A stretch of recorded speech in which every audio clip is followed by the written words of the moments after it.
are connoisseurs of the first inning of Cloud. We connoisseurs, maybe not by choice, but because that's just the inning that we seem to have been in since I think S3 was launched in 2006, 2005, 2007. It's been a long first inning. However, I was reading. Now I didn't listen to the earnings call, didn't read a transcript, didn't this, didn't that, but I did read a few articles that quoted, the Amazon CEO now, Jassy, and he commented that their things are going great, loving it, making tons of money, but that we're just 15% into. I don't know if you rated the movement to cloud by spend. I think it was by spend or by whatever, but just whatever. We're 15% in. So, a lot of upside. So keep that share price going up for everyone. All told, all cool.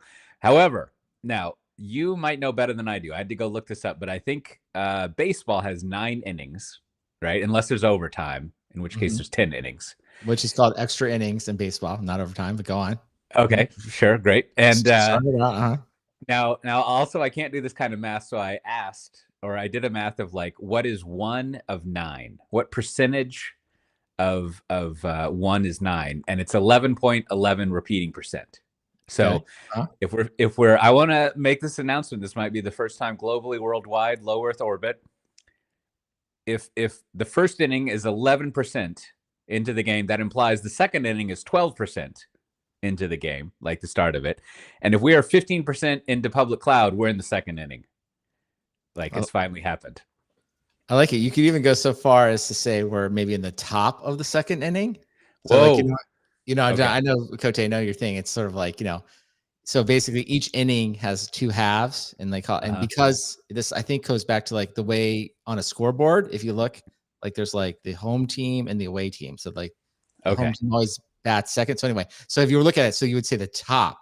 So that's basically means, so it's really like 1.5. It's like we're at the top of the second inning. We've just started. The teams just started to bat. So there you go. You'd be like, so, and that would really stretch. That would be a joke only we would get if Andy Jassy's like, turns out, guys, we're at the top of the second inning, which is, of course, just barely into the just over the first inning. So I would love to see that, but I'm surprised I didn't see this specific use of early innings, but I do love it. I have seen though many of the AWS executives are now going into we're like 5 steps into a marathon or something like that. The marathon. A lot of or 10K or a long race or whatever. And so that one is, I feel like that analogy has slowly been replacing the early innings.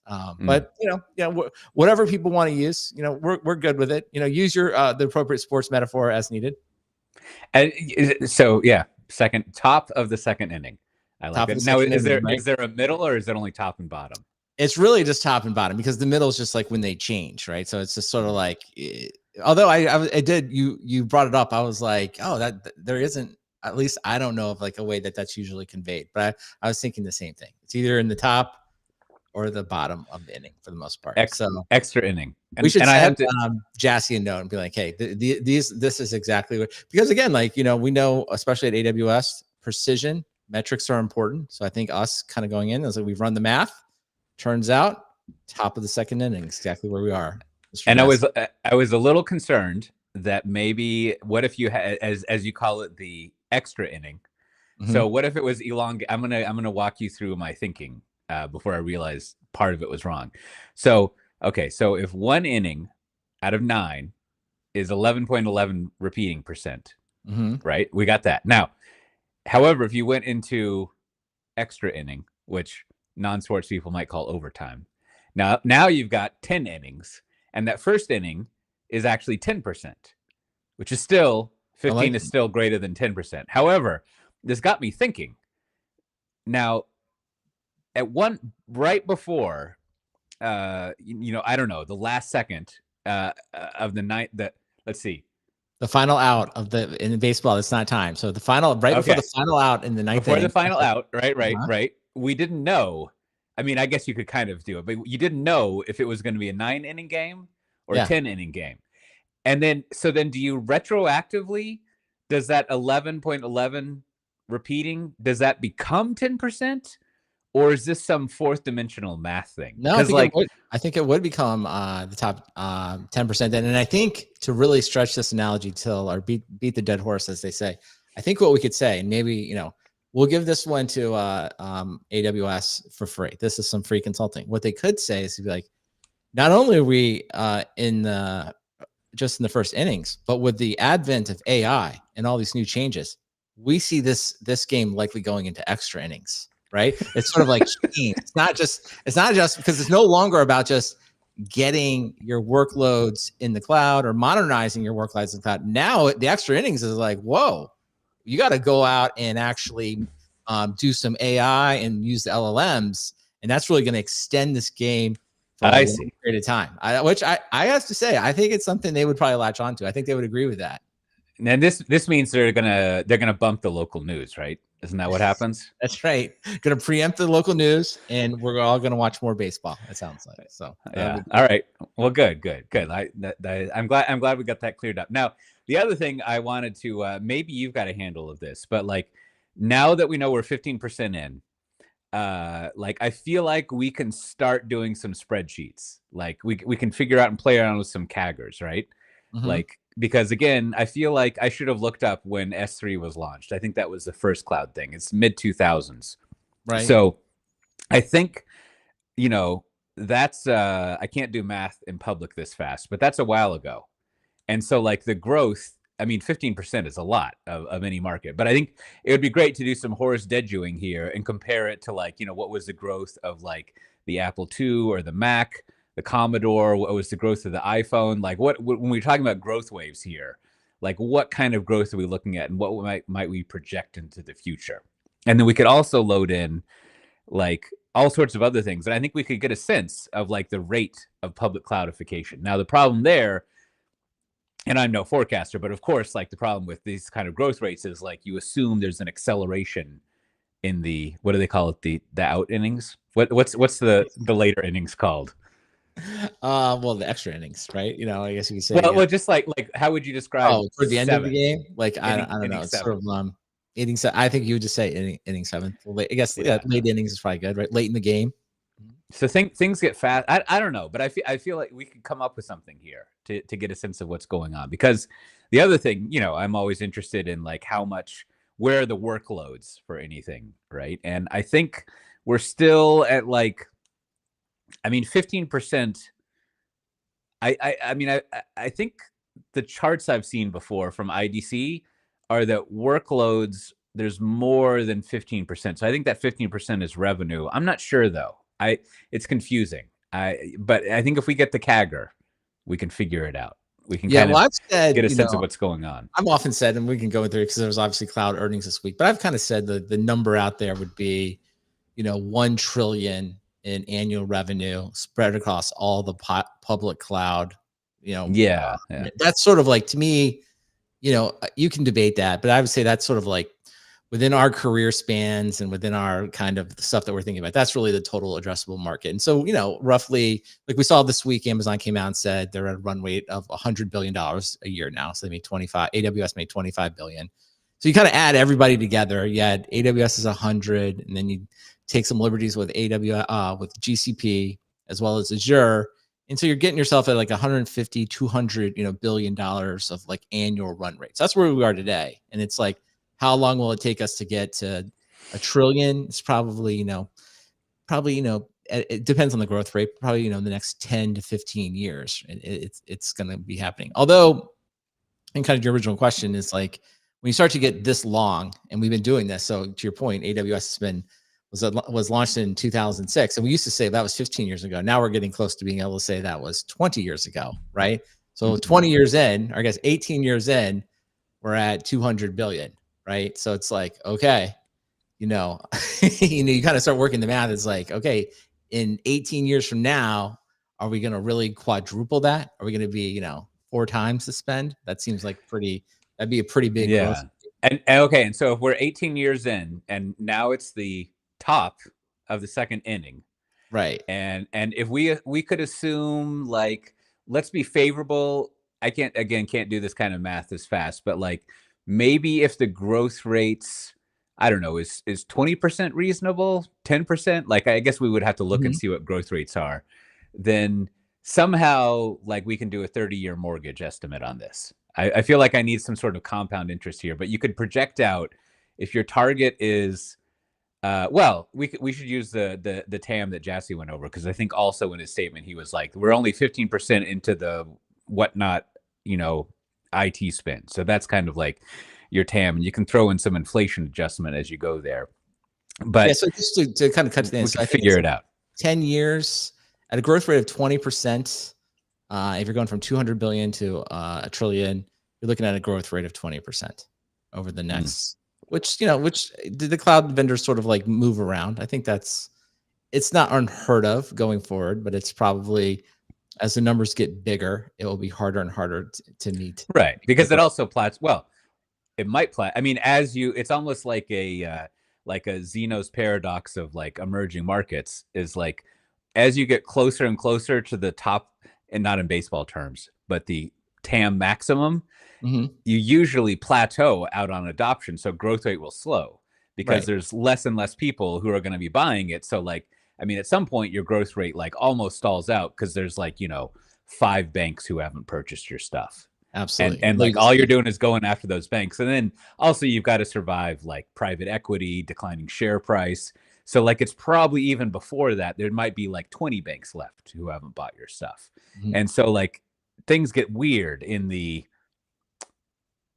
later innings That's right, in the leader. of stuff.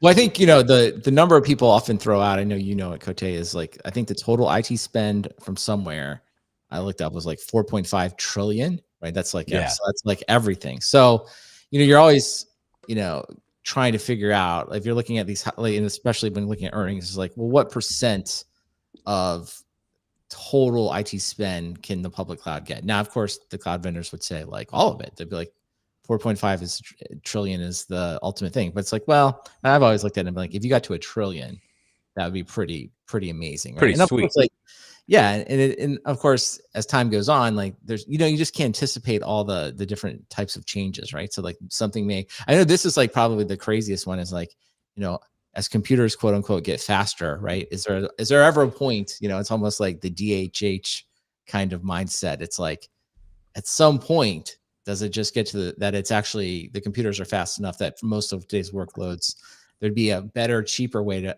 host it outside the cloud? Is that 5 years away? Is that 10 years away? Right. So that would be interesting to do. Or did they just start charging a lot less because, that was the whole theory, right? It's like, hey, the cloud spend shouldn't just keep growing. We should be able to do things faster and cheaper. Like, do prices come down over time? So yeah, we'll see. So related to that, as we're getting towards the later innings, obviously we're going to be there's a lot of automation and configuration that needs to go on. Oh, I don't know, maybe not. Maybe we stop actually needing to. That's a whole other topic.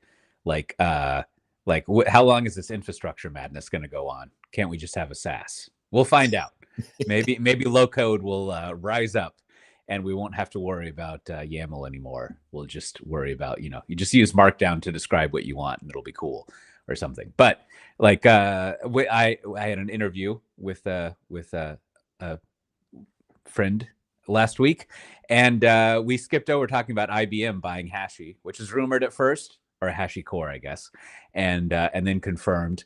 I guess I didn't read close enough. I assume it has to go through like Yeah, regulatory all the approval due or something like diligence that. stuff. All Sure. that stuff, Mhm. but more or less acquired, right, or being acquired. And it is an advantage of waiting, as they say, that you get to read all this other commentary. And let me I was in my newsletter, which is available at newsletter.cote.io. You should definitely subscribe to it. I have currently something like 750 subscribers, and we get multiple thousands of downloads for this podcast, so I know not everyone's subscribing to it. I can do that math in my head. But if you go to newsletter.cote.io, it's great stuff. I highly recommend it. It's the only newsletter you need to read. In fact, you should filter everything else out of your email inbox and just allow this to come through. It's all you need to know. Newsletter.cote.io. Anyways, I was putting some links in to like the Hashi stuff, and I was there was some good ones. I put in like 3 takes, and I was typing in like, oh, I'm trying really hard not to have a take about this, And then like 10 minutes later, I found that I'd been writing stuff, and I'm like, what am I doing here? And I more or less just deleted it.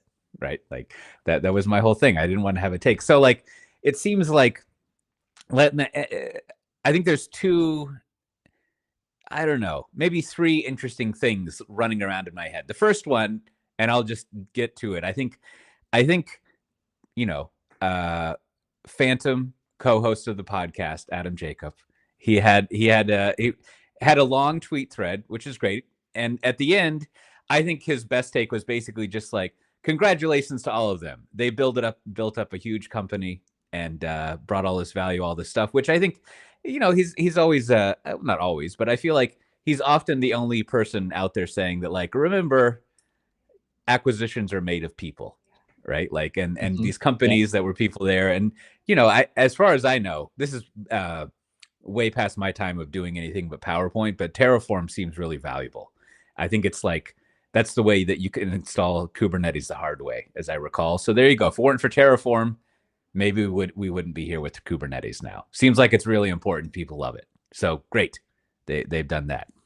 Now, it seems like the other take was basically going to weird caggers and stuff, is that, and I also haven't done this due diligence, but that basically like growth slowed down because they weren't able to convert sub $100,000 accounts or upsell enough of over 100,000. But then it seemed like it's not that they were able to upsell, but they were only able to upsell. It's foggy in my head, but like, renewal rates were like 110% instead of like 120% or something like that, right? And the trick there being that if your renewal rate is 110%, it means you're selling more to the same people. Right? You have to like sell it. Yeah. So yeah. Mm-hmm. Right. So you're doing some landing and expanding.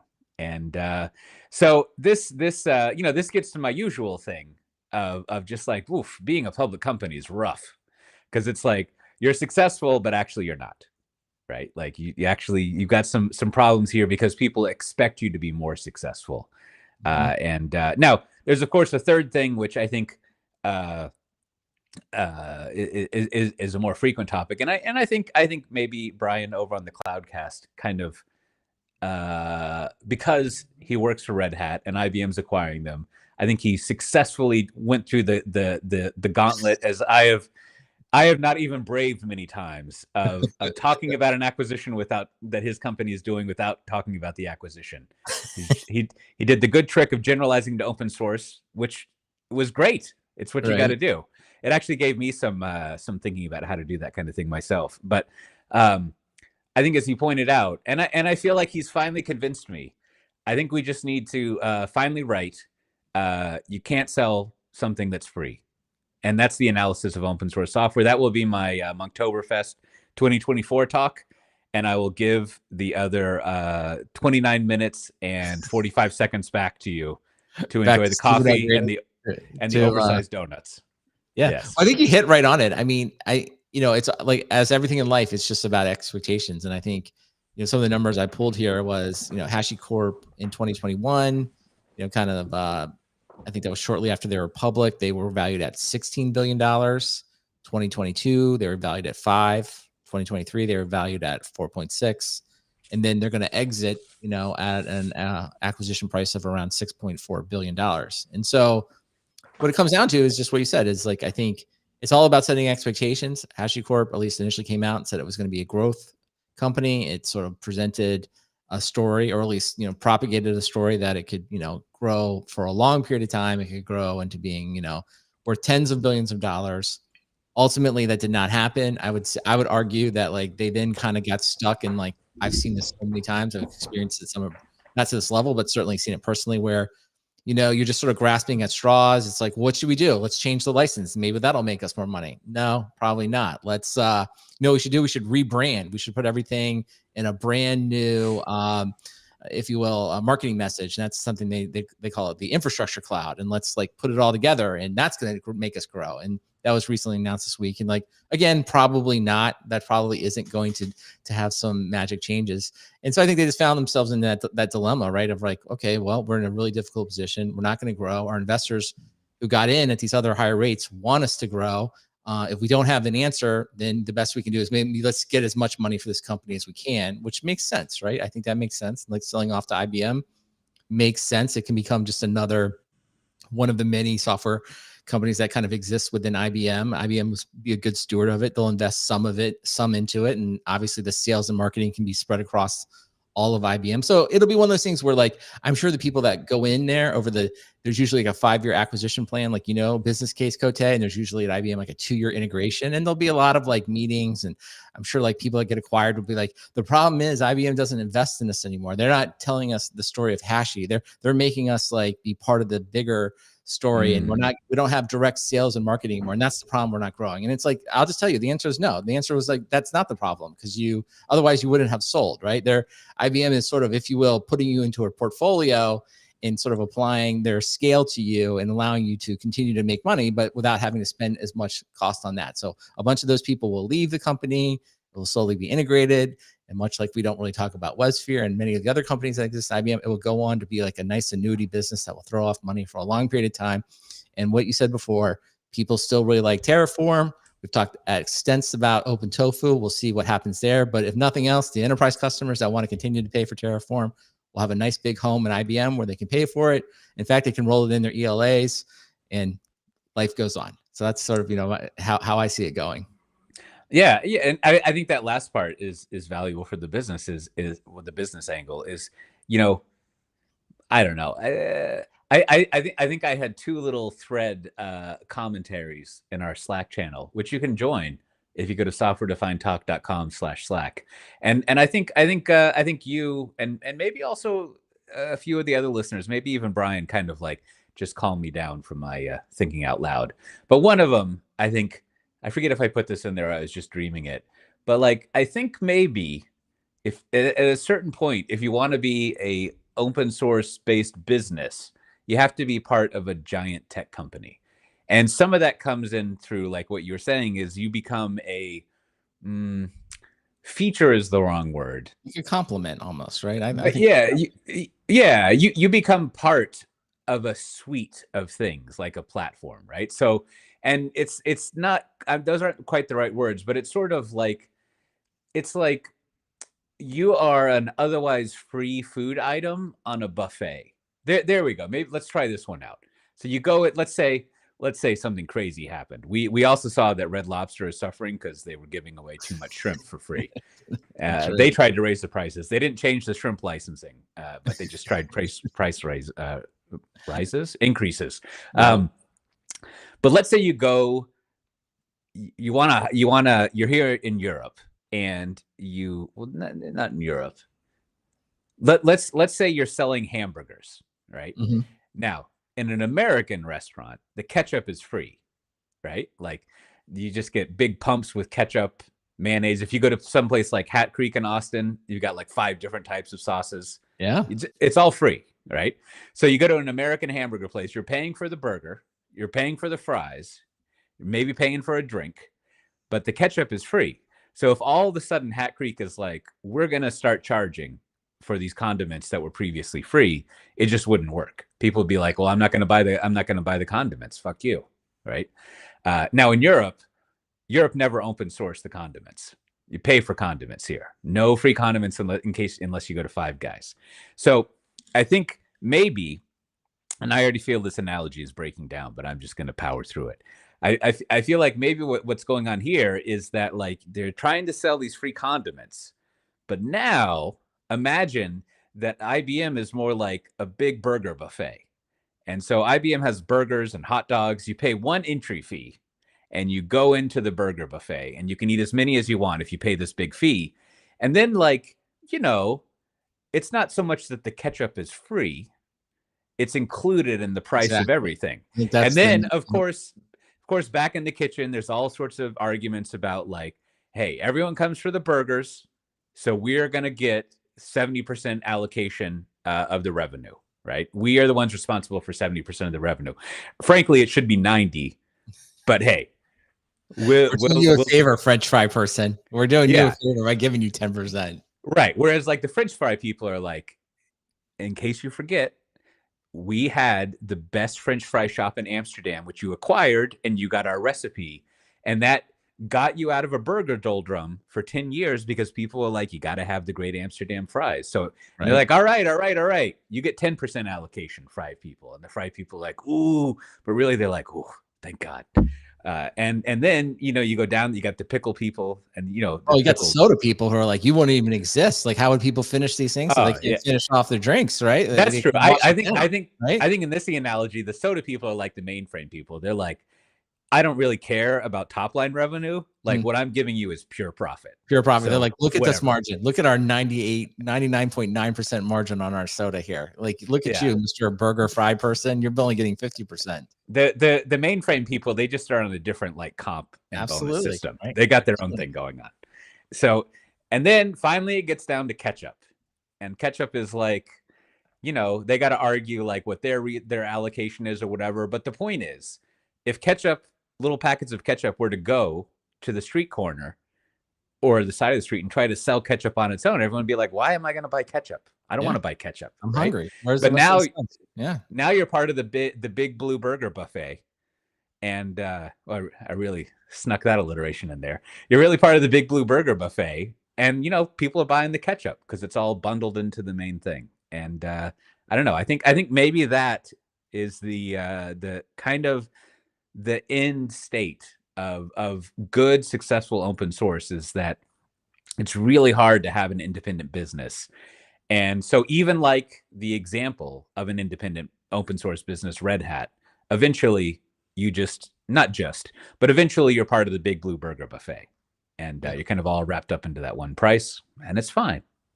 And I think to your point, right? I mean, it's all about, and this is kind of what Adam Jacobs is doing, right? He's sort of like, he's redefining success. It's like, hey, if we at the beginning of Terraform and Hashi and all this stuff at the very beginning, when this thing started, we said like, hey, we think this company can be sold by $6.4 billion. And we went to the VCs. Exactly.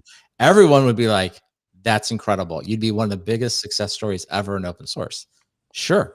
But, because we all know the history and because of all the expectations, some they made on their own, some because they took venture capital, and all of these choices, there's this perception that it's, it didn't do as much as it could have. But I'm slowly coming to the point, and I think Brian's, I don't think he said it quite this way, but it's really is at the end of the day, selling there's a real cap on how big an open source company can get. And if you want to stay independent, or you want to, if you will, reap most of the profits for yourself, kind of at margins, like you just cannot take venture capital and you cannot get into these growth markets. So it's almost like an analogy would be like the Ben Thompson Stratechery kind of model. It's like, if you really want to kind of control it and write software and things like that, you got to bootstrap yourself. You got to keep the team very, very lean. And, and you can have a huge success, but it will require a lot of effort on your own and a lot of risk, which may or may not be helpful to you. But at the end, right, it can get, you could, if you will, keep most of that $6 billion for yourself. But as soon as you take venture capital and you start to like bring in all the sales, marketing, and development expense, and most importantly, as soon as you confuse building an open source community for being, lead generation, and you believe you're going to convert, some percentage of those open source users into paying customers, like you're already on the path to failure, right? It's like, it's never going to come true. You're never going to be like, I'm just going to keep converting the open source community at a high rate and they're going to keep paying me. It's like, no, that's never going to work. So don't do that. And the venture capitalists that want you to try that, like, you need to tell them, no, it's just is not going to happen. And the sooner, and I think, it would be great. I was thinking about this too, to your kind of some earlier comments, like using the CNCF landscape, right? Like, instead of just having the landscape, I really think there would be like, it would be maybe some enterprising financial person can do it. It would be like, go through each one of these companies and those projects and really start to put a value on like, what is it ultimately going to look like for these companies? Because they're not all going to be billion-dollar companies. In fact, very few of them will be, right? Most of them are going to be small tuck-in acquisitions will be the best most of these companies can do, right? And it's like, and just kind of say it in like very definitive terms. This is what it is. Like, pick any one of the standards, right? Like, maybe, like I was thinking of like Spiffy. That's sort of like one of the open source projects around access controls and identity and stuff. I'm like, that project is not going to be worth billions of dollars. The commercial companies associated with it are not. And it's like, I don't know. And I think maybe almost like having like an open dialogue. Does everyone understand that? Everyone that's working on these things, like you're not going to have these huge outcomes. Now, you're not going to convert your open source base over. And are you like, does everyone good with that? You know what I mean? Like before you keep going, it's almost like a check-in. Before you keep going on this project, do you understand that? Or are we sort of all believing under some false pretenses there?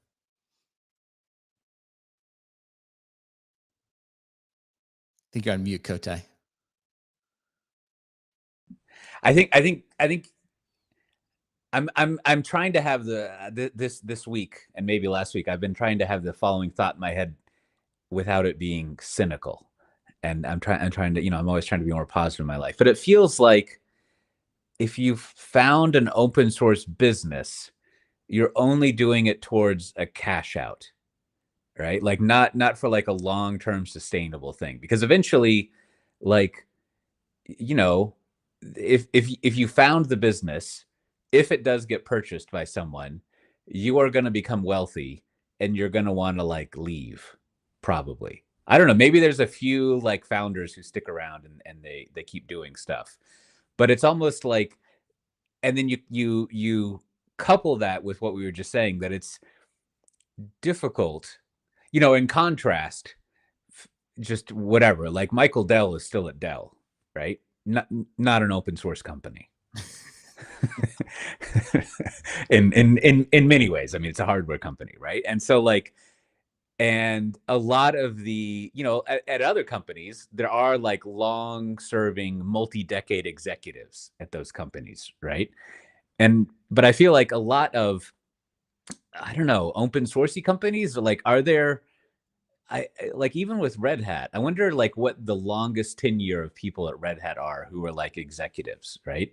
Like the big one there. But it seems like eventually you're looking for like, not an escape, but you sort of like want to do something more interesting. Yeah, maybe this is just a problem with startups in general, but it all, and again, I'm trying not to have this be too cynical, but like it gets to this point where like,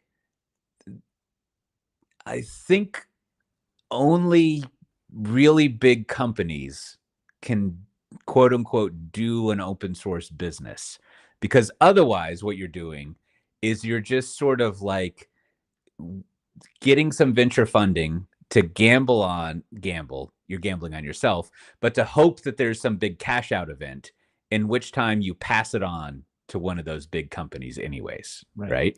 Or, to what you're saying is like, what we're seeing emerge now would maybe be like, if you really just are passionate about working on the open source project and you believe it has, some type of value, going forward, probably the thing that makes the most sense is to go work at one of the large cloud providers at this point, as either a key maintainer or even an open, even the kind of the project leader, right? Because those are the places where, and that's kind of what we're seeing. And I, that's sort of like, maybe there's a whole nother topic of discussions, but really a lot of these projects, especially when you look at CNCF, it almost becomes sort of like, what do the public cloud vendors, as well as a few other, I'll throw VMware and Red Hat in there, like what inside of there, what projects do they deem valuable that will help them provide some type of managed services for their various businesses? And they're going to kind of pluck those out, right? And there's sort of like this informal agreement, right? It's like, you know what, we don't really want to compete on this. It would be better if we all just had the same thing, right? You could say Kubernetes is an example of that. We could say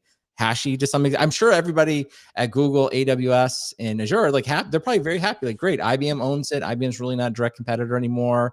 It'll be like, again, it doesn't really provide any differentiation. So they're like, that's a great holding place for it. So you almost want to come back to, like, if I'm passionate about a technology, I want to build a community around it, and I believe I've got some specific functionality these cloud providers are going to do, is like, go become a maintainer and go work at one of those providers and let them just pay you to do that work. That way you don't have to do all this other, like, raise capital, hire sales and marketing, all the hard things about a company. And I think that going forward is one avenue. Now that brings up other issues. Maybe that's not what we want all these open source projects to be, right? Maybe we don't want them just to be in this de facto, like, try monopoly kind of thing. But unless something else happens, right? The belief that all these companies are going to have open source projects, and all these enterprise companies are going to buy all the open support and the licensed versions of the CNCF of the hundreds of projects in there.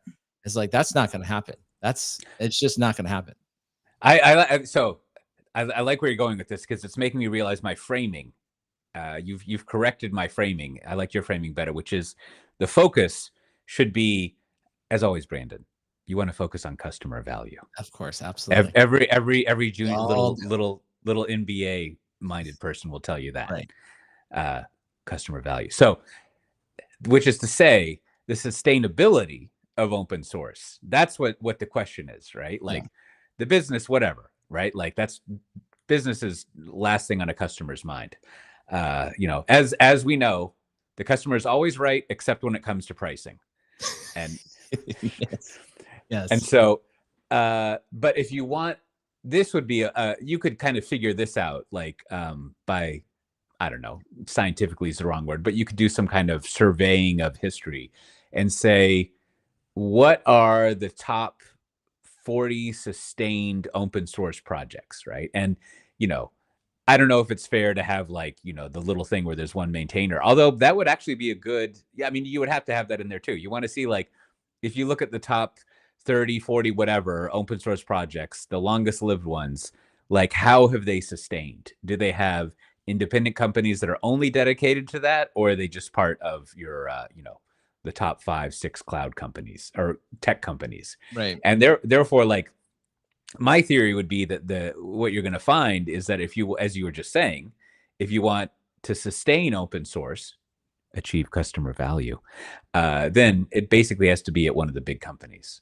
And then therefore, it's great. I mean, I'm just summarizing what you said, and therefore, if you are an open source person, oddly enough, you want to go work for one of the big companies, because that's going to be your best sort of bet at taking care of customer value.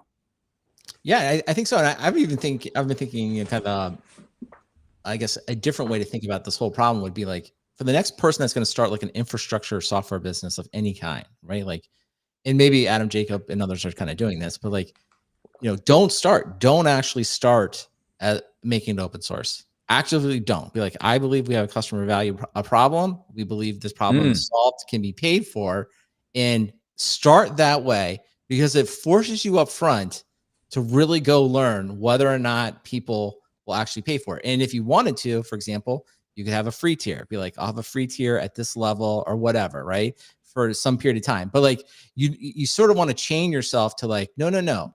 I'm not making this decision until I've proven out what the value is to this actual group of customers.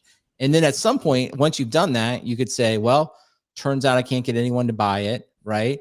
And maybe that's the reason you make it open source, because you're just like, I still think it's valuable, but maybe it would be more valuable in a foundation, and maybe I could go work on it because some other big company wants to hire me to do that.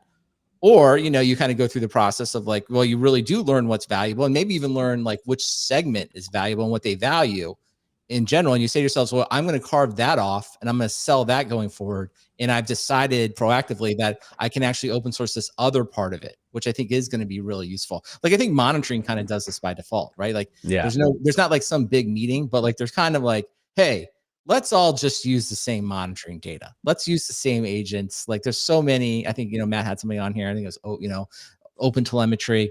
Everyone let's just use the same data, and we all agree, and that's fine. But we then are going to sell you the reports and the charts and the various ways to be alerted on it as separate. And I think, but that's kind of, if you will, been found out over a long period of time. So, to the next person that's doing it, I would not do default open source. You need to do something else, like default closed source. Go try to sell, figure out what value you're bringing to the table, what people will pay for. Then only if it makes sense, go back and make some component of it open source, or determine that like the whole project needs to exist as an open source project. And I think, we talked about the cloud providers, but certainly Netflix comes to mind.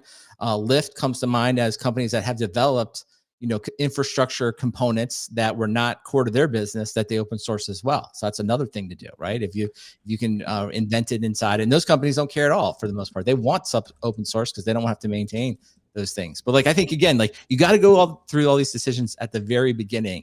If you take the venture capital And then, you have I'm going to convert so much of the open source community to paid. It's like, you're done. I'm going to tell you, you're going to leave this party very unhappy, maybe crying. So, that's how it's going to go. Have you ever had to tell someone they're going to leave the party, maybe crying? I don't know. Have I mean, literally. Someone? I don't know if I've told anyone that. I've seen people leave the party crying, but I've never. Oh. I don't think I've ever told anyone that. Not because of me. It's not even their party. Yeah, there's something bad happened, right? Well, so. All right, so I want to, I'm as I was saying before we were recording, I'm on vacation this week, so I got all sorts of weird thoughts going through my head. If I don't have the sponge of work to pull the weird thoughts out, they coagulate and whatever. That's the opposite of running around, but whatever. Here's a little tip: if you forgot to clean a greasy pan the night before, you can just heat it up a little bit, and it uncoagulates, and then it's runny, and you can just pour it into a can, and you don't have to worry about scooping it out. It's good stuff. Anyhow, so I don't necessarily believe the following. This is just in the old sense of academic, which means just like bullshitting for fun. Let's do a little thought experiment here. So I think one way of thinking about what we just said is that it's a really bad idea to start an open source business because it's hard and there's better things to do. So now that would imply, and then we go back to that talk from last year's Monktoberfest about why open source VC funding is as it is, which has no answer. I think the answer to that was don't do it. If you remember that presentation, which is hard to say if you're a VC who funds open source companies. But I think you would want to conclude like we should stop funding open source companies, and instead we should fund software companies, right? And we have to make sure they have something to sell, and whether that's done through a SaaS or it's done through closed source software, whatever, right? So then that would mean that the era of open source software from companies is sort of like, it's not at an end. We don't get to that yet, but it means that the large companies now, and rightly so, they use open source just because it's better, right? Just like, as I'm always citing, if you go back to the part 2, the top part of the Kubernetes documentary, there's a great part where I think it's Craig and also Joe Beta are like, they don't talk like that. They talk more professionally, but they're like,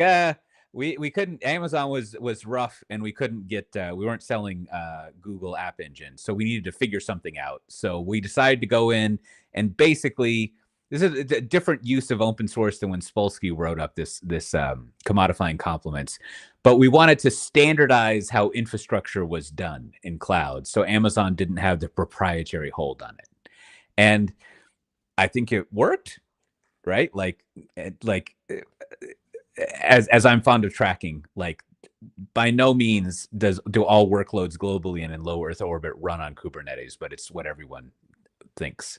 And we'll see over the next couple of years, they got to get over that open stack bump, but sure, that it seems on a trajectory to do that. So they did a great job with that. And I think in the public cloud, it probably is a good like standard and API for representing things.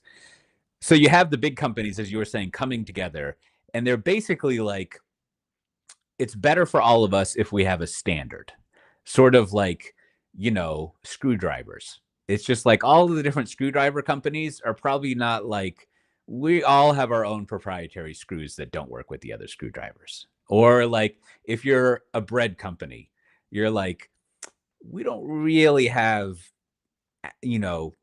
batshit crazy types of bread. All of the bread fits with the stuff you put on it. You particularly see this, in America, we basically have the square bread paradigm. Most of the bread you get is going to be square. Now in the Netherlands, that's the rarity. That's called the casino bread because you cook it in this metal container that's kind of like a house, like a casino, and it crisps it on all sides. That'll blow your square bread American mind to have crisp bread on all sides. Right. But the predominant bread they have in the Netherlands is actually rectangular because when you go to the store, you see that the bread, the integrated sandwich system, is the cheeses are long rectangular slices and the meat are long rectangular slices. So it's the whole integrated system. But all these parts are coming from different people, but there's obviously a standard for the bread size and all this. So anyways, you can see that in the infrastructure, the programming, the cloud space, all of those vendors, they want to have a standardization of all the various components. Like it's better for them just to be working on it. And so then if there are no sort of like new open source companies coming up with open source things, that sort of responsibility goes all to the big companies to like fund doing this stuff. And there's like back and forth with it. Like I'm sure at some point in Amazon, this is not in the documentary, they're only like a mysterious drone shot in the documentary. But like at some point in AWS, they were probably just like, they're like, just fuck it. Stop writing the memos and the press releases. Let's do it. Right. Yep. Like we're just going to like do the Kubernetes Yep. and go write a press release on that and a FAQ. And so they just kind of conceded to it. And now they probably, do a lot of, I think they do a lot of work there, in that area. Yes, Amazon EKS for sure. Mm-hmm. And so it's not always like a priori, like virtuous thing that you get involved in it, but it's more of that the sort of like open source community just moves to big companies that already exist because it's sustainable. And then the final thing is that shifts the role of foundations into like, I don't really know what it shifts them to. Maybe they keep doing the same thing. I mean, how many foundations are there anymore? There's not that many. But like they more are like standard setters. I'm not really sure what that role is. If it's basically just like, you as a foundation, there's 10 possible members that you're working for. But maybe more of their role is like if you're those big 10 tech companies, like you need a neutral party. You need an arbitrager. It's like you have that person who's the arbitrator for all of this, the kind of, and I guess they also can hold the trademarks and the copyright and all that kind of stuff. No, but it really does. I think you're exactly right. I think it's slowly kind of becoming that, right? I think it's becoming a place like it's the neutral place where everyone agrees, that, hey, we'll put it out here, but that most of the profits at this point are probably going to go to the large cloud providers, right? The idea that you can be a standalone open source company focused in on just one kind of piece of infrastructure, probably very, very difficult. There's only going to be a few winners like that. So if that's, and again, like, I don't think anything necessary. I think it's just expectations. I think venture funded open source companies are likely never to, if you will, reach the value that investors want. Doesn't mean you can't open source a project, maintain it, contribute to it, and find a way to make money off it for yourself, or to maybe ultimately sell it, in like a tuck-in acquisition to another large vendor, right? But I just think when I look at that sea of logos, I believe there are many people with like, the slide, we joke about the hockey stick slide, right? Where it's like, no, because the hockey stick slide is always like, well, then the community starts converting to paid customers. And it's like, no, that's not going to happen. I'm sorry. Right. I'm not going to do it. And then I guess a follow up, a codicil, is that what you, whatever to this is it's extra innings. You're going extra innings on this subject, Kote?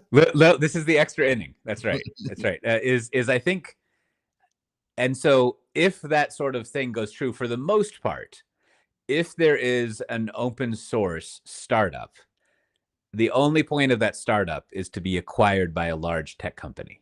Like if it does IPO, then that's just, a cash out moment. Like I mean, I guess I'm kind of throwing some like ethical light on it that like, that's just sort of like not cool, right? Like you're taking advantage of the exuberance to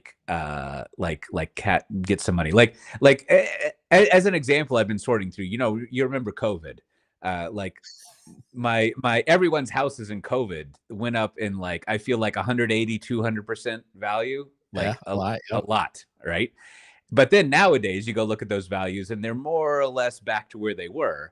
Mm-hmm. And, in my mind, it's like, oh, so that was all fake. However, if you did sell your house, it was worth that amount. This is a problem with like pricing, is like, that was actually not the real value of it. And similarly, like if you look at a lot of companies, they go up in value and then down. It's sort of like, well, were they really worth $20 billion? Or was that not? Well, but I would say there, it's just expectations, right? It's just sort of like there was a point, right? I mean, we have the numbers, 16 billion. There was an expectation that a bunch of people had that it would grow and people were willing to buy into that, right? And I think what we're saying here, and again, not that we know for a fact, but I think we're just sort of saying historically, this really doesn't happen in most cases. So sure, you can be, and it's not like no one's going to stop you. It's like if you want to take venture capital and start an infrastructure company, you can do it. There will be an outlier or two that do really well. In fact, we can argue that Hashi is an outlier. The one they made it to like the $6 billion, right? It's success, even though there's some, maybe disappointment around it. It's just, I think for the vast majority of these companies, it's like you're never going to get there. And you're really, if you will, open source is really just tricking you, right? This adoption you're seeing of use of your product is because it's free. That's really what it is. It's because it's free. It's not even because it's open source. It's because it's free. That's what people like. And when it comes down to pay, people don't want to. So it kind of comes back to like almost like the very beginning of these projects. It's really about your personal intent if you're the one building it. It's almost like a hobby versus a career. It's like you can make music because you think it's fun. And I just want to release music, and maybe a small group of people like it. Who knows? Maybe you'll get a chance to, if you will, play at a club, sell some t-shirts, make a little bit of money. I mean, you can do that, but no one's fronting it. That's completely different from like, I'm going to take money from a record label. I'm going to sell out. I need to be the next, Taylor Swift or whatever, make billions of dollars. It's like, it's just very unlikely that's going to happen. Right. And it's like, and if you're going to do that, right, you kind of like, it's like different intent. So I think when you start an open source company with the intent of like, we want to build a valuable business and we want to make sure that we make good money and we also return to investors, it's like, okay, you've said a lot of things there, but you don't really have to be open source to do that. And I would even argue at the beginning, it may kind of throw you off the track. It would be better to challenge yourself to go build that business in a more traditional sense than try to start with open source, because it's going to really distract you, would be my guess. Yeah. I like the notion of open sourcing at the beginning of your software business is like empty calories that you're going to regret later. Like it's like this artificial boost that you're going to get that really is not cool. And maybe, I don't know, Cote, one that was maybe close to us, but like Nagios, right? Like, my running joke on the show is like, number one monitoring solution in the world is Nagios. Like everyone has it. And, I don't know. I was trying to look here to make sure. It's like, I don't think they've ever raised money.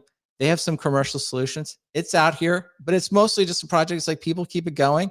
It gets used. It's not probably ever going to be acquired for billions of dollars, but it probably is the most successful monitoring solution in the world. And it's like different goal, right? Completely different goal than like starting the open source monitoring solution and like trying to get it bought out. And it's like, what is your goal? What did you want to do? I would say Nagios, incredible, maybe the most successful monitoring solution, right? Datadog, not open source to my knowledge. I'm sure maybe they have some open source components, but they're like, hey, we're just going to sell you a SaaS version, right? There's a good example. I don't think anyone's confusing Datadog as they're like in it for the open source or in it for the monitoring. No, they're in it because they built a good solution. They can make a lot of money. Nagios, really for the most part, is in it because like, hey, we think this is a good solution. We're not going to deal with venture capital. Very successful in their own right on their own terms. Right. I mean, SaaS company might as well be a closed source company. No need to worry about that. Like it's fine.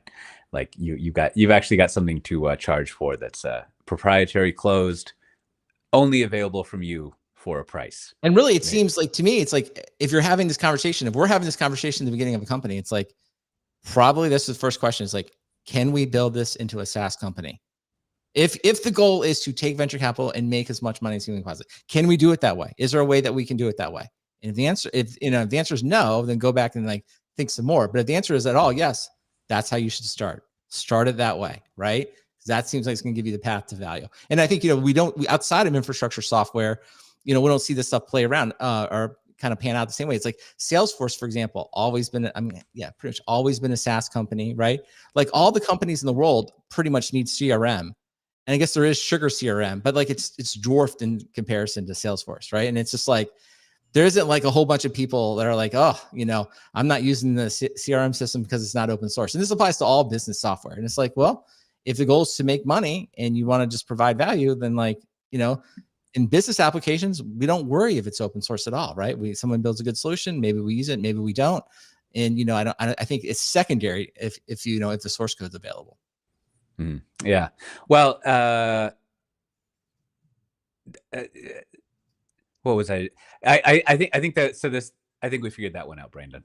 I was really just scraping the We should bottom invite of it. I my think I lunch. would, you know, in the Slack or wherever else. So I think some people out there probably believe, you know, maybe disagree. So like, send us an email, tell us, you know, what's right or wrong. Like, you know, why, if you believe like every business should be open source, tell us why you believe that and like why it's successful. And, you know, we want to make sure we represent all sides. And I think what I was struggling in my brain to formulate. So it's good you gave me some time. Is like I think that also. So if we have this proposal for a reevaluation of the open source business, I don't know what it is. Maybe we can get into it in the future, but it also implies at least revisiting and verifying, if not reconsidering, using open source software. Not that, don't get me wrong, not that you shouldn't use open source software. You'd be crazy not to, but more of just like I don't even know what the answer is, but like there's something and something in there to consider because I mean I think that's a lot of the problem over the past few years is people feeling like whether they're users of it or people who've contributed to it, like feeling some kind of rug pulling about what's going on, right? And especially if you're a larger business using free open source and then licensing stuff changed around, like I think Oracle and Docker and like a few other people have like changed the nature of it so you have to pay for it more. Like it like should you no one wants to be like you should have known better, the caveat screw you whatever that Latin is. But like, it does mean maybe there's like a different way to think about when you're using open source stuff from this angle that we're discussing. We should figure that out at some point. But what I wanted to get to next, Brandon, while we're like I said, I've been on vacation, lots of time to think about stuff. I think it was last week at the last newsletter I sent out was like I looked at the CD Foundation survey to see what's going on there, and I don't think I'm reading this wrong because I've gotten some people emailing me to say yes and not wrong, but my read of it is that like 71% of people are not automating their builds and tests in software development, which is to say 29% of people are using continuous integration in the surveyed base. Now, this is from the CD Foundation, which I assume a lot of the people that are getting to answer it are like know what CD and CI stand for, right? Kind of like when I and this is actually maybe not an accurate statement on my part because like the CNCF, they outsource is the inaccurate word, but they use Slash Data, who just has general development survey of like tens of thousands of developers, if not more.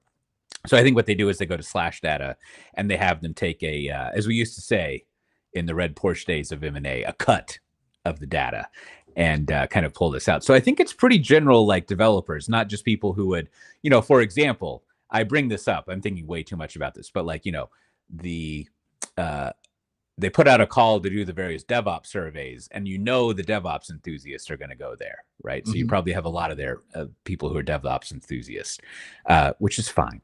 I'm sure you can control for all that in science.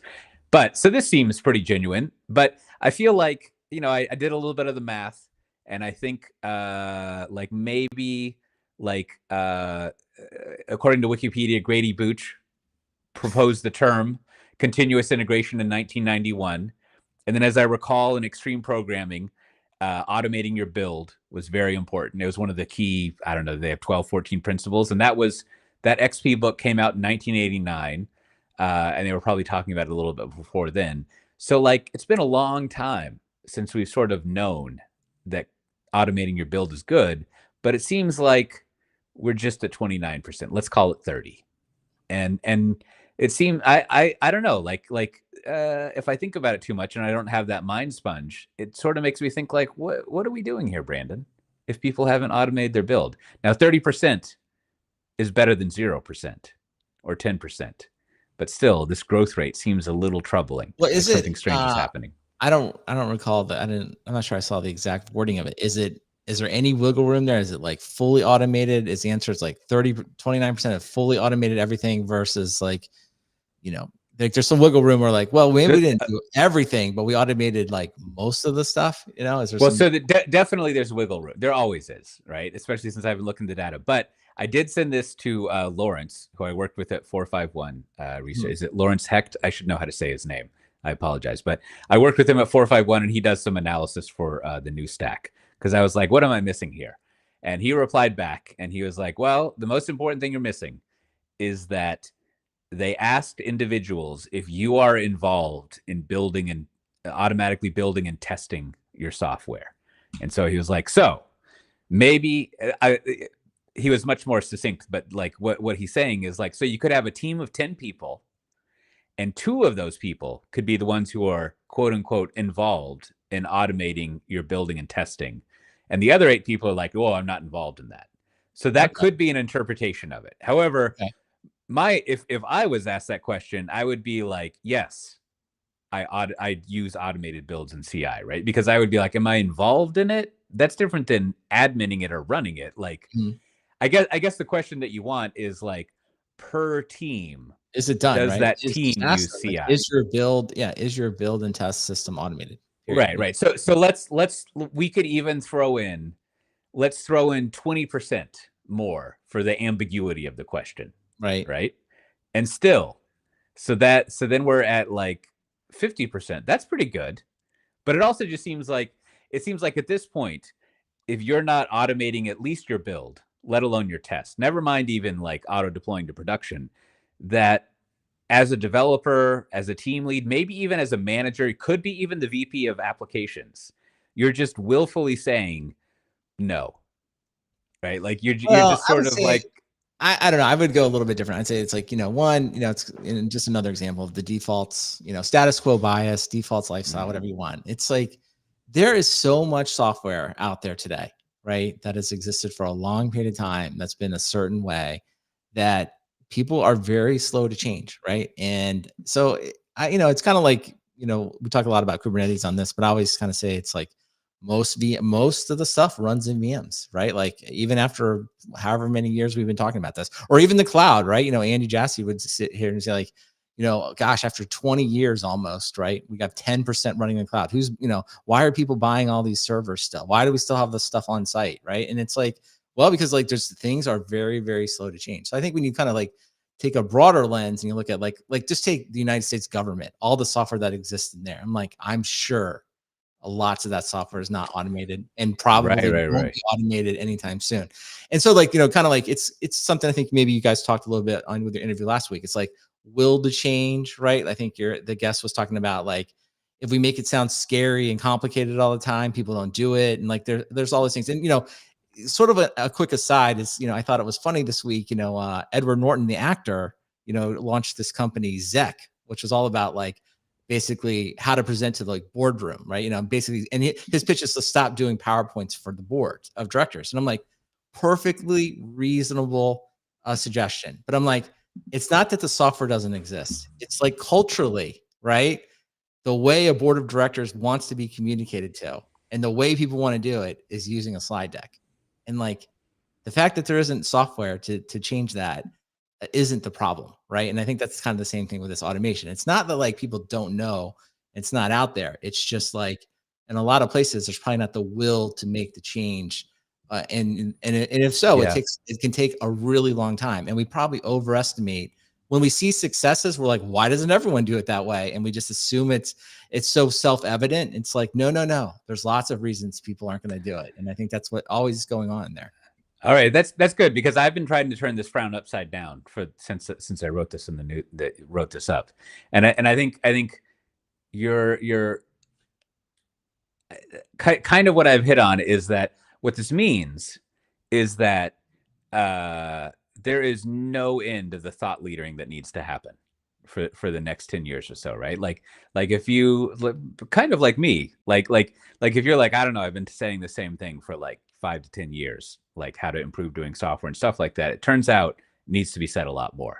There's a lot of room, all sorts of people. Let's even in our charitable case, 50%. And there's always going to be, I don't believe in that. Is it the Petro? I don't believe in that 80-20 spread. That's a bunch of bullshit.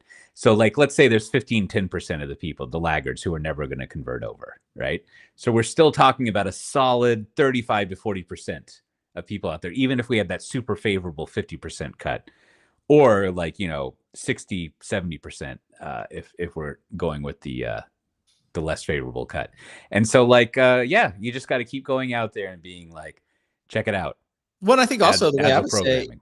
I would say too, it's just like celebrate the successes. Like we talk a lot about like how much hasn't been done, but like, on the show, like I like to point out all the time, right? Like, it's like, wow, this has been automated. I can order ahead at a Sonic. There's an app, right? And I can But this is true. This is the confounding thing is right? like as that like software had from a customer value perspective, Right. the application development has clearly gotten better, right? Like the apps that we use day to day, phenomenal. So or banking. I always keep think like progressing. one for, most of the people listening to this, although unfortunately maybe we're getting to like the older side, is like banking is still a great example because, when it was a quote unquote real adult, right? Like, I mean, all your bills came in the mail. You had to write checks. You put a check, you had to literally mail it back with a stamp, right?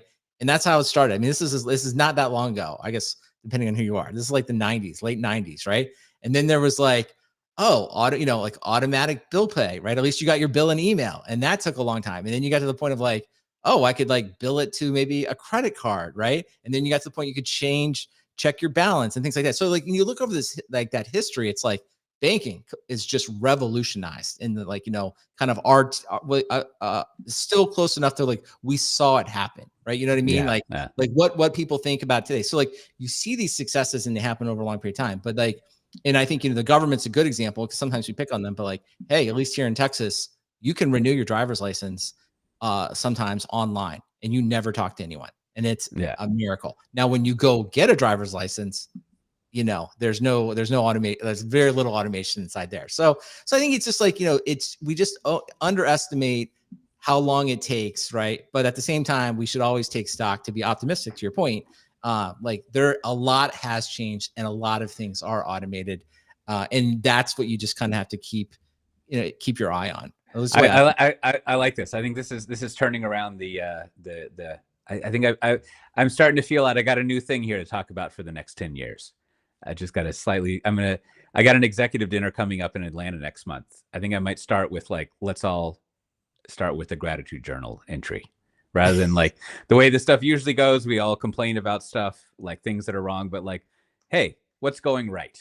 Right. And I think, I think you had a thing this week about LLMs, right? You were sort of like you sort of kind of phrased it as like, I kind of reached their limits, what you can do. But like, I think someone on the other side of like, I both agree with you, but also like, man, this is great. I just have this like part-time editor. They're always with me. My little LLM editors. I love it. They're just like, I have them go through, I have them correcting my grammar mistakes. And then I have them rewrite stuff and I love it, man. I'm just like all day long, I'm just like sitting there using it. And it's like, is it like revolutionary? But no, it's not revolutionary, but like, has it like allowed me to like write better emails and like write documents faster and more clear? 100, like, I don't know exactly how to quantify it, but like 1,000,000 times, you know what I mean? Like, cause it's always ready to catch all my errors. Like I don't need to ask anyone to proofread it, right? It's like, it's always ready. It always finds, oh, that's the wrong verb or whatever. And it's like, awesome. Like to me, it's like, fine, mission accomplished. I know everyone wants like autonomous robots to take over, but I'm like, you know what? Just a great editor that's with me all the time. I'll take that. And also, I just like it also too. It's like, I just like when it just like takes all the things it knows and just writes me a short paragraph. It's like, I don't even have to go to Wikipedia. It's like, what is this? Just give me a short paragraph on that. Yes, I know it can often be inaccurate, but if you're just asking basic facts, it's usually, very similar to Wikipedia. So it's like, okay. So it's like glass half full, glass half empty kind of thing. It's like, wow, that's a miracle. It can do that. Or it's like, wow, is that all it does? Well, like right now it isn't. It kind of is, right? You wouldn't trust it with the more complicated things. We mentioned this with the company valuations. You have these expectations, right? And like with the AI or ALLM or generative AI, whatever the fuck you want to call it, like it's easy to forget when you're messing around with it that you're trying to figure out the edge of its potential, right? And then the closer you get to the edge, the more normal that seems. And then you finally get there and you're like, oh, this thing isn't useful. But you've forgotten all the other stuff which is useful. But I agree. There's all sorts of stuff it's great for. And I think I've found that edge of it or whatever. Speaking of finding edges, Brandon, do we have any bureaucracy this episode? Let's see. We don't have any major bureaucracy, but I just would like to say maybe two things. One, of course, if you would like a sticker, send your postal address to stickers@softwaredefinedtalk.com, and I will be happy to send you a sticker anywhere in the world. In fact, I will even be able to send you another sticker if I write the address wrong. It goes all the way to Amsterdam, and then it comes all the way back, and I say like you forgot I forgot to write the street number. But it had everything else. I was like, That was a long round trip, but that's okay. It was my mistake. I'll do it. And then one other thing, we don't have to get into it this week, but I just sometimes like things just happen, and it doesn't really matter what political. If they just align with your interests, you'll just immediately go to their side. And this is an example of one. It's like the FTC has announced that they're going to ban non-competes, and I'm just like 100% for this. I don't, suddenly I'm totally in on Lena Khan. I love it. I'm 100% this idea. I have just so many non-competes. I've seen it misused so many times with like friends and different corporate situations. It's like, man, it would be great just to be done with non-competes forever. I know the people in California are like, why don't you just move to California? That's how it's always been out there. Yes. I know you have your great sunshine and your beaches and you're living the non-compete life, but I want to live that life here in Texas. So I know there are like numerous legal challenges, and I'm sure it'll end up in the Supreme Court, and it'll probably not be go the way I want it. But I just wanted to say, for the moment, I love this. So good job, government, getting rid of non-competes. And anyone that is in favor of the non-compete agreements, well, I don't know. We'll just have to work it out over beers. But I'm never changing my mind. I'm never going to change. I admit I will never change my mind on this subject. So we'll just have to agree to disagree. Well, the thought exercise you have to go through, this is, I don't know what realm of thinking this in, is to think about, like, in what case would Cote, Brandon, or random Joe or Jane worker benefit from a non-compete, right? And like, there is probably no case that a worker benefits from a non-compete being on them, and vice versa. There probably is no case in which the worker benefits from an executive having a non-compete, right? So then when you have this asymmetry of power, that the more powerful benefit from something, then yeah, just trash it, right? like you should be competing on something more than just like some weird regulation. So in general, unless it's exposed otherwise, I would think that I would think that most people who are in favor of non-competes, you got to be suspicious about them. Like, what's their angle? What are they up to? Like, what is it? What kind of restrictions could I put on them that would benefit me, that they would accept and say was a good idea, right? Like, what are they going for there? So yeah, non-competes are, after all, Texas is a right to work state. So I think that means you can not only choose what job you want to have, but get fired in less than a second.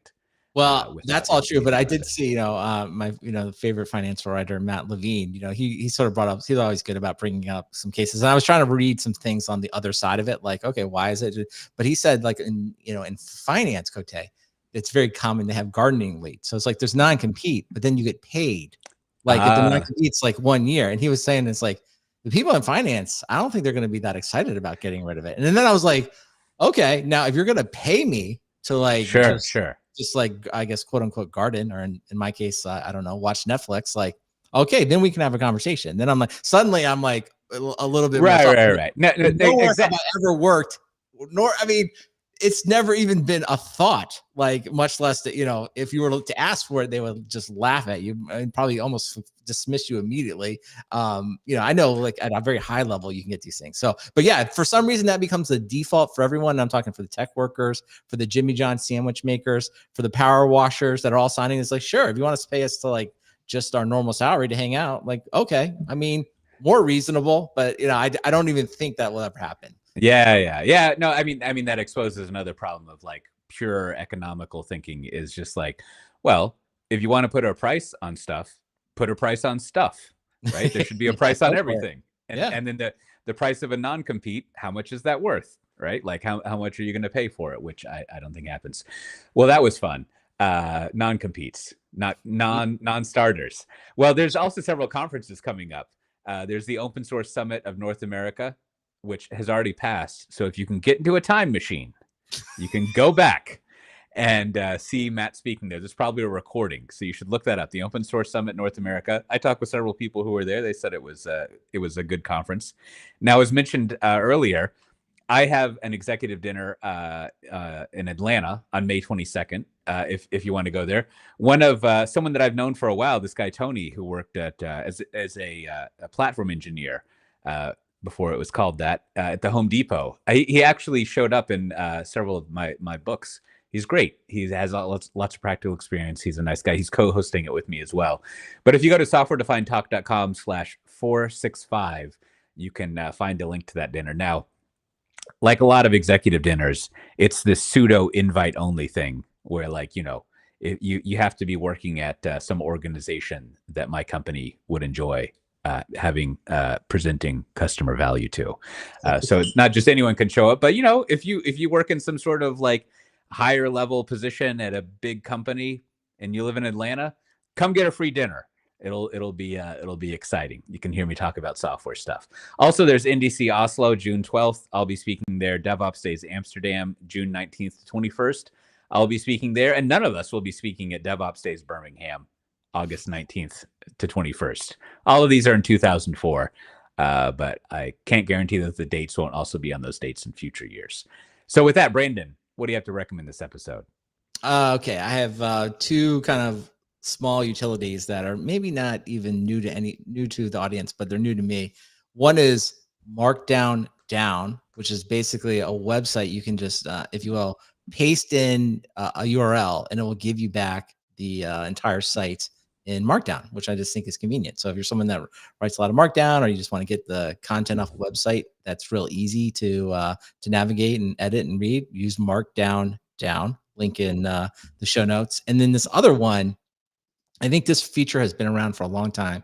I think I got BB Edit, which is sort of like the first great Mac editor, for text editing. And it has just all these crazy features in it. It's sort of like they've been developing it for 25 years. A feature they've had for a long time is called Extract. So what it has is this like crazy, if you will, ability to use regular expressions to like find stuff, right? But it's like the best regular expression find I've ever seen in an editor.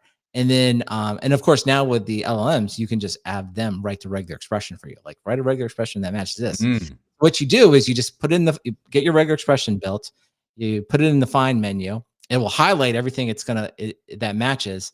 And then if you just want all that stuff, you just hit extract. So instead of having to write yourself like a little, Python script or whatever, it's just like, it just grabs everything. So like, for example, like maybe you got a text file that has like lots of email addresses. Just do a little regular expression, find all the emails, hit extract, gives you a whole file of just that. And it's like, it's just super, super handy. So it's sort of like, if you will, the poor man's, if you will, extraction tool for text files, or log files and things like that. So you don't have to get out your Python skills. You can just do it in BB Edit. And I think this feature has been around for like a decade, but it's new to me. So I like it. So check that out too. There's a sustained thing, BB Edit. Been around forever. And I look for someone to tell me like, well, you can do this in Emacs and here's how you do it. And I was like, I don't know. Because you know what? I don't know. The operating system of text editing. It can do everything. Well, I always admire these tools that like just extract the text from a page, like also like the reader view that you see in various things, or Instapaper or that stuff. Because, as someone who hand wrote a MIB parser, it's just like, I can't imagine. You just have to like sit there and just look through hundreds, if not thousands of web pages and just find the patterns and start using them. Or I don't know, maybe there's something smarter and you're just like, find the biggest chunk of text. And then that's it. Who knows? Probably BB Edit does it. Well, I have two recommendations. One, I was watching a video earlier on my phone, and my wife came by, and I paused it to talk with her. And she's like, "That's all right. You don't have to pause it." And she looked down. She's like, you're watching it exactly what I'd expect, some old guy with a gray beard. And who I was watching was I discovered this through the algorithm. So great for the algorithm. That Mythbuster guy, Adam Savage. Now I never watched Mythbusters. It seems like it was probably a cool show, but he's got the big YouTube channel, and he does, among other things, he does The Thing. One day, maybe I'll have enough people ask me questions. I can just lazily go into Q&A stuff. It's a great format. But like he does these, I don't know how often it is, a bunch of Q&A stuff. And like a lot of the stuff I don't necessarily care about, but just like his, he's got some magical character to him. I don't know what it is, because I didn't used to watch this stuff, but he's just very comforting to watch answering his questions. But you'll appreciate this, Brandon. He is very... I don't think he's not media trained in what we would say, but he never says or like he's very slick at it. And what's very admirable about it is he's still not polished. He just doesn't use those filler words. Like they even will let him have, I don't know if he edits it or someone else, but they'll let him have, I feel like 10 seconds of dead air. Like all of a sudden he'll just stop and think, and they won't edit it. And so it's just like, I'm watching a lot of them to figure out like, what's the magic here, right? Like what is going on? Plus they are kind of entertaining, or more than entertaining, even though he's talking about like shop tools every now and then, and just whatever. Now my other quick recommendation, I realized this tonight, sometime over the past 5, maybe even 10 years, I didn't realize this happened, but it used to be the chicken leg was my favorite part of the chicken. But now I never eat the chicken legs. I like the chicken thigh. And so like, I think what you should do if you're a big fan of chicken like I am, just do a little analysis and be like, has my favorite piece changed over time? Because it's not that this was like a shocker to me, but it really, like, I finally kind of said the words in my head and it's like, wow, I don't like chicken legs anymore. Not into them. But for the majority of my life, maybe like 30, 35 years, big chicken leg person. Well, I bet you're happy that you have listened to a recent chicken thigh convert and, go on and on about software, things like that. Matt Ray couldn't make it, but Brandon was here. So we have plenty of good conversation about open source and things like that. If you want to listen to previous episodes, lots of interviews we've done, you can go to softwaredefinedtalk.com/465. There's a whole lot of links that we didn't talk about, and many links that we did that you can also get if you go there to softwaredefinedtalk.com/465. And then, hey, if you don't subscribe to my newsletter and you listen this far, you're missing out. I'm an older guy. Most of my beard is gray, not all of it. But if you go to newsletter.cote.io, you should subscribe. You don't even have to read it. Although opening it would be cool to read it some, but just subscribe. With that, we'll see everyone next time. Bye-bye. All right. Good job, Cote. Thanks for Michael and System Sky. Sadly, I didn't have the chat on the whole time. So I appreciate you all watching live. That was good. So I don't know, Cote, do we have an after show? Did you want to, what were we talking about before the show? What was your comment about, can't remember what it was. I thought you had something. It wasn't about chicken. Was something you were doing or something that was, I don't know, maybe it was. Well, listen, we will likely be streaming this time next week. So everyone should check it out. And until then, we'll talk to you all next time.